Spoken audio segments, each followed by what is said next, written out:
सुप्रभात प्यारे बच्चों, आप सबका स्वागत है हिंदी की कक्षा में। और आज हम हिंदी कक्षा में कुछ पढ़ेंगे जो कि बहुत ही इंटरेस्टिंग और अच्छा लगने वाला है आपको।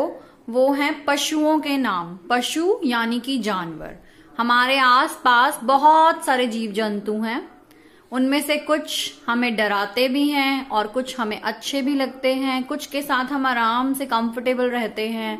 और पशु किसी ना किसी रूप में हमारे काम भी बहुत आते हैं, हमारे उपयोग में भी बहुत आते हैं। हम इनसे काम लेते हैं या ये कुछ ना कुछ ऐसा देते हैं हमें जो हमारे लिए यूजफुल होता है, हम उनका उपयोग करते हैं।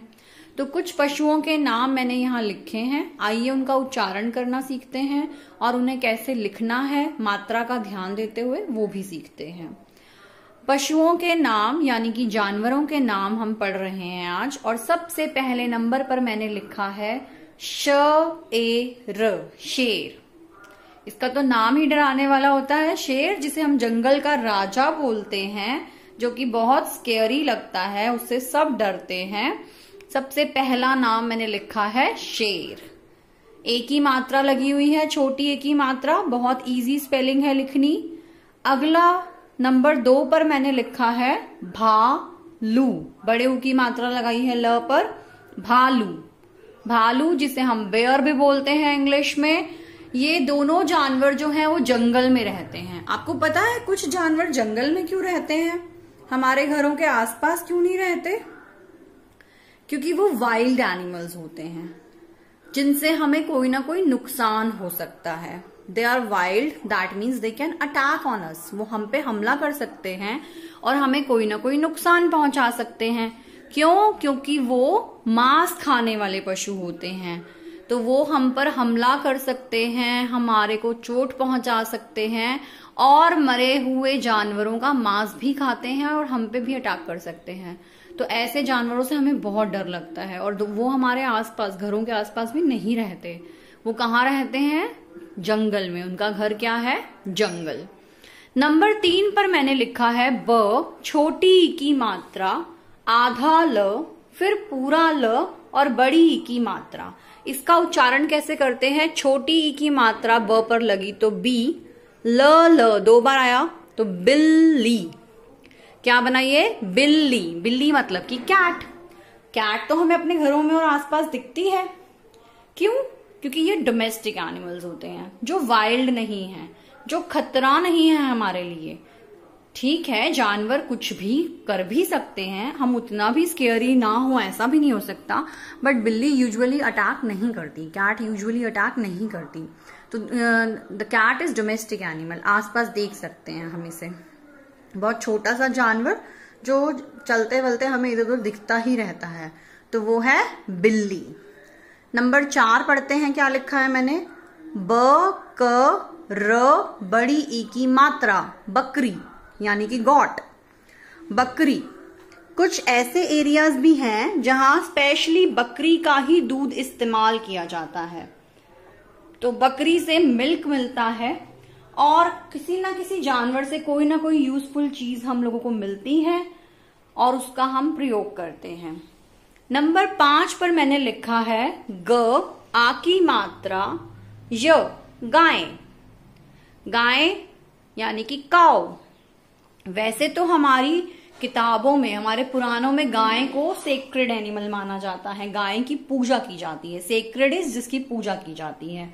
अगर आपने श्री कृष्णा देखी हो, श्री कृष्ण के बारे में पढ़ा हो, उनके जीवन के बारे में अगर आप जानते हो, तो वो गायें चराते थे और वो गायों से बहुत बहुत प्यार करते थे। गायों की पूजा के लिए स्पेशली हमारे हिंदू धर्म में एक पर्व भी मनाया जाता है। उस दिन हम गाय की पूजा करते हैं। गाय is the most sacred animal, cow is the most sacred animal. And why? क्योंकि ये बहुत बहुत हमारे लिए गुणकारी चीजें देती है। सबसे बड़ी बात तो गाय हमें दूध देती है, बहुत ही शुद्ध दूध।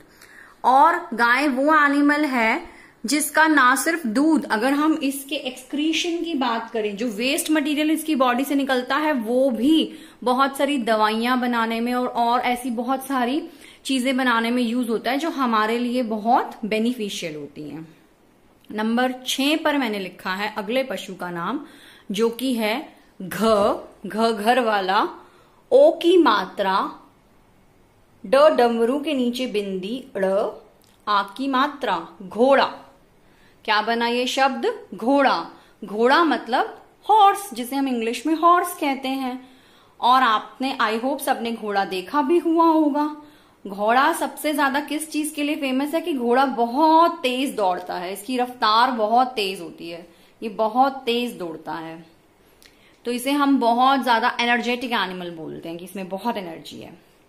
अगला नंबर पढ़ते हैं, नंबर 7। वो लिखा हुआ है ब, बड़ी ए की मात्रा बैल। बैल, बुल। बुल जिसे हम बोलते हैं very powerful animal, very powerful animal. और सबसे ज्यादा बैल का इस्तेमाल किया जाता है, यूज किया जाता है खेतों में, जहां हम किसान जो है जो खेती करता है वहां हम बैल का प्रयोग सबसे ज्यादा करते हैं, क्योंकि बैल बहुत पावरफुल है। तो हल चलाना, हल सींचना, उसको खींचना अपने ऊपर, तो बैल वो इजीली कर लेता है और बिना थके कई घंटे किसान के साथ ये खेतों में काम कर सकता है। तो इन्हें वहां सबसे ज्यादा यूज किया जाता है। नंबर 8 पर अगला पशु लिखा है मैंने, जो कि बहुत ही क्यूट होते हैं, छोटे छोटे से और बड़े ही सॉफ्ट स्किन वाले होते हैं। वो नाम है खर, ग ओ की मात्रा और श, खरगोश। क्या है वो शब्द? खरगोश। खरगोश यानी कि रैबिट। रैबिट की स्टोरी भी आप सबने सुनी हुई है। तो खरगोश भी बहुत ही क्यूट सा, छोटा सा और एक्टिव सा एनिमल होता है, जिसे हम आसपास देख सकते हैं। काफी जू में भी हमने खरगोश देखे हुए हैं और ये डोमेस्टिक होते हैं, they are not wild. Number 9 पर आते हैं। नंबर 9 पर मैंने अगले पशु का नाम लिखा है ल, ओ की मात्रा म, ड़, ई की मात्रा, लोमड़ी। क्या है ये शब्द? लोमड़ी। आपको पता है लोमड़ी एक ऐसा पशु है जो कि बहुत ही चालाक होता है, जिसका माइंड बहुत शार्प होता है। लोमड़ी, हम इसे कनिंग फॉक्स के नाम से इसकी एक स्टोरी भी सुन चुके हैं। चालाक लोमड़ी के नाम से हिंदी में भी इसके ऊपर कहानी है।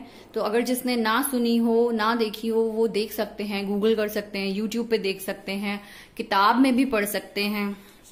आजकल वैसे हम टेक्नोलॉजीज बहुत यूज कर रहे हैं अपनी स्टडीज के लिए, क्योंकि we are locked in our houses. लेकिन the best way to have your studies is through books. सबसे ज्यादा अच्छी स्टडीज बुक्स पढ़ के ही होती हैं। तो कोशिश कीजिए जितनी ज्यादा हो सके बुक्स से ही रीडिंग करनी है, फोन को यूज कम करना है। नंबर 10 पर लास्ट जो मैंने लिखा है, नंबर 10 पशु का नाम पे मैंने लिखा है ह, आ की मात्रा, थ, बड़ी ई की मात्रा, हाथी। ये शब्द क्या बना? हाथी। और हाथी जो है, जिसे हम बहुत बिग एनिमल बोलते हैं, very big animal, heavy and big also. हाथी की एक बहुत बड़ी ट्रंक होती है, सूंड बहुत बड़ी। तो हाथी का भी बहुत सारी चीजों में प्रयोग किया जाता है। सबसे ज्यादा तो हाथी की सवारी की जाती है। ऐसे कुछ प्लेसेस हैं जहां हाथी को पहले तो एज अ ट्रांसपोर्ट यूज किया जाता था, एक जगह से दूसरी जगह जाने के लिए भी। और हाथी का दांत जो है, that is very very unique and different चीज, जिसका हम बहुत सारी चीजों में प्रयोग करते हैं चीजें बनाने के लिए। बट माय डियर चिल्ड्रन, सबसे पहली बात ये कि पशु, कैसे भी पशु हो, चाहे वो वाइल्ड है या डोमेस्टिक, पशुओं को भी भगवान ने बनाया है जैसे हमें बनाया है। तो अगर हम उनके साथ छेड़छाड़ या बुरा व्यवहार नहीं करेंगे तो वो भी नहीं करेंगे। वाइल्ड एनिमल से खुद को सेफ रखना इम्पॉर्टेंट है, लेकिन अननेसेसरली किसी भी एनिमल को टीज करना, उसे नुकसान पहुंचाना या उसे तंग करना इज वेरी वेरी बैड। तो we should also respect their freedom. उन्हें आजाद घूमने देना चाहिए और हमें अननेसेसरली किसी भी जानवर को छेड़ना नहीं चाहिए। अब कुछ लोग क्या करते हैं जो शरारती होते हैं, जिन्हें पता है कि जैसे गाय है, घोड़ा है, कि ये नुकसान नहीं पहुंचाएंगे, या खरगोश है, तो उन्हें तंग करते हैं। तो हमें तंग नहीं करना है। और जैसे कि हाथी, बैल, ये हमारे घोड़ा, ये हमारे काम में हमारी मदद करते हैं, but they also get tired, they also need good food and good care. तो हमें इन बातों का भी ध्यान रखना होता है कि अगर हमारे आसपास, हमारे घरों के आसपास कोई ऐसा पशु है, डॉग है, कैट है, हम उन्हें फीड कर सकते हैं, मीन्स उन्हें खाना डाल सकते हैं, उन्हें पानी डाल सकते हैं। और अगर हम घर में कोई पेट एनिमल रखते हैं, किसी के घर में गाय है, किसी के घर में डॉग है, किसी के घर में बिल्ली है, किसी के घर में बकरी है, तो अगर हमने घर में पेट एनिमल रखा हुआ है तो हमें उसकी बिल्कुल एज अ फैमिली रिलेटिव ही उसकी पूरी केयर करनी चाहिए, उसके खाने का, उसके बॉडी की हाइजीन का, और उससे जुड़े हुए उसको कोई वैक्सीन लगवानी है कि नहीं, यानी कि उसकी सेहत का भी पूरा ध्यान रखना चाहिए। और जिन एनिमल से हम काम लेते हैं हमें काम भी उतना ही लेना चाहिए कि वो एनिमल्स जो है टॉर्चर फील ना करें, बहुत ज्यादा ना थक जाएं, बीच बीच में हमें उन्हें आराम भी देना चाहिए। तो ये 10 पशुओं के नाम आपने अपनी पुस्तिका में, उत्तर पुस्तिका में लिखने हैं, यानी कि अपनी नोटबुक में, और इनकी स्पेलिंग्स भी लर्न करनी है।